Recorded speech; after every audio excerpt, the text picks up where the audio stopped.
Have you ever felt like your mind just won't be quiet? Like it has a voice of its own, one that won't stop talking? It replays your past like an old movie, imagines every possible future, argues, worries, plans, judges. And all you want is a moment of silence. I know that feeling. Even in the monastery, surrounded by peace, the battlefield was never outside. It was always in here, in our mind. Your mind is a powerful servant, but a dangerous master.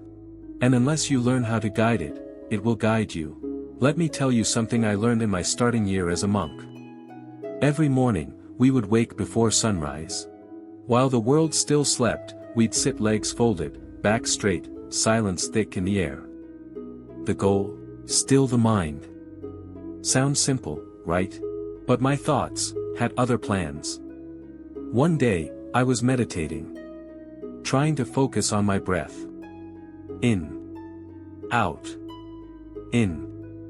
And then what am I going to do after this? Did I forget to light the lamp at the altar? Why did that other monk look at me weird at breakfast? Suddenly, I wasn't meditating. I was spiraling. Again. I felt defeated. So I went to my teacher and asked, "Master, how do I stop my thoughts?" He just smiled. "You don't." He then said, "You don't stop the waves. You learn to surf on it." That one sentence changed everything. The lesson I learned was this: you cannot control a thought by fighting it. What resists, persists. If I told you don't think of a white elephant, what's the first thing you think? Exactly. Controlling thoughts begins not with suppression, but with awareness.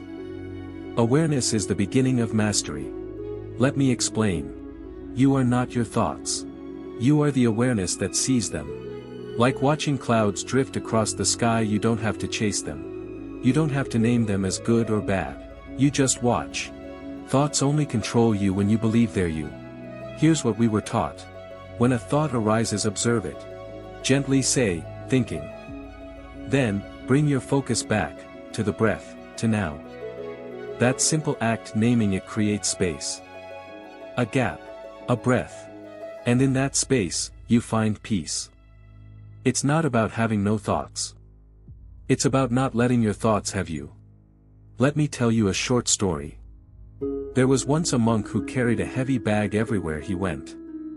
One day, a boy asked, "Why don't you put it down?" The monk smiled and replied, "Because I forgot it was there." We do this too.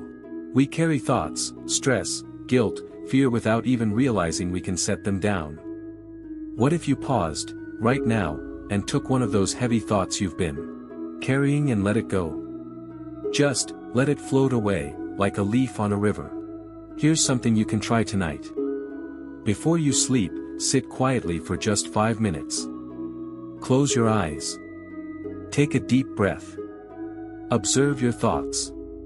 And when they come, because they will welcome them like an old friend. Talk to them. Understand them. Then let them go. The goal is not to eliminate all thoughts. The goal is to stop letting them control you. One moment at a time, and you'll teach your mind who's in charge.